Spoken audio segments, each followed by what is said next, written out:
നക്ഷത്രമായി പൂത്തുലയ്ക്കും തേയ്മാന കാലത്തും മായാത്ത മാനത്ത് നമ്മളെല്ലാം പുഞ്ചിരിച്ചിരിക്കും. നാം പിന്നെയും പിന്നെയും ബാക്കിയാവും.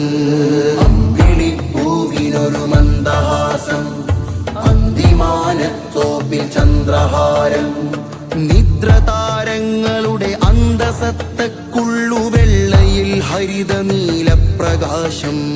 കാഞ്ഞിരക്കായയുടെ കൈപകറ്റി ആലിലപ്പൂക്കളും തേൻ ചുരത്തി.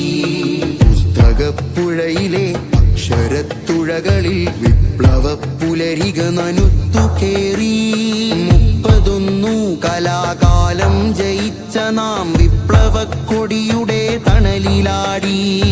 അക്കൊടി ഉയരത്തിലുയരെ പറക്കുമ്പോൾ